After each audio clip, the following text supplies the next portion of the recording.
Dito sabi ni Saber, one down. Tapos sinundan niya pa ng lakas sa early, no?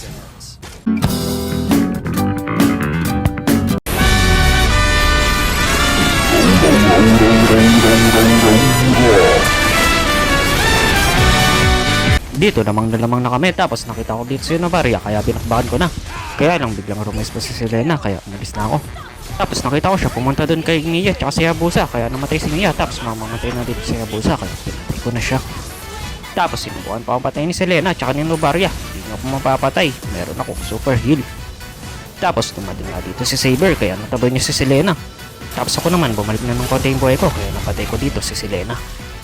Tapos dito papunta ako sa baba, tapos biglang inambush ni si Mia.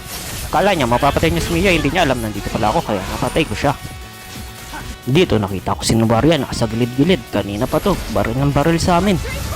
Kaya ayun, tinarget lock ko siya dito, kaya lang tinutulungan siya dito ni Selena. Kaya inultihan ko. Kala niya nakataas na siya, pero hindi, patay ka na. Naglo-lord nga dito yung mga kasama ko, kaya pinipigilan ko yung mga kalaban. Tapos namatay ako, hindi ko agad napindot yung immortality ko, sayang. Habang nag-play ako ng minions, nakita ko sila dito, binabakbakan si Hayabusa, kaya pinuntahan ko sila dito. Tapos gumamit ng shadow si Hayabusa, kala niya makataas na siya dito, dahil pagka na, papatay na kita dito. Ura ura ura ura. Nag-shadow ko pa, di mo alam may flicker ako. Patay ka na. Tapos dito, habang naglalakad ako palis, nakita ko dito sila, binabakbakan yung Serena. Ay, yung Serena pala bumabakbak sa kanya, pero patay na siya. Tapos dito nga, tapos nasabi na namin to, tinatangkit-tangkit ko na dito yung mga tower.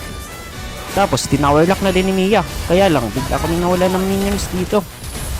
Tapos hindi pa nga namin natapos, ang layo pa ng core namin tsaka nung mage namin, namatay na lang dito si Mia at namatay na din tuloy ako dito. Tapos dito umangat lang ako ng konti, tapos nakita ko dito si Novaria. Hindi ko na sana papasukin, kaya lang biglang pumasok dito si Mia, kaya sumunod ako. Tapos nandito si Layla, sinubukan ko din siyang patayin, pero hindi siya namatay at ako pa ang namatay.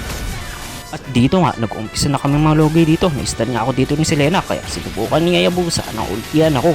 Kala niya mapapatay niya ako, at yun ang mali niya. Dahil nabuhay ako dito. At nagkaroon ako dito ng chance para targetin yung MM nila na nagpapahirap sa amin. Tapos yun, napatay yung MM nila, kaya lang namatay din ako.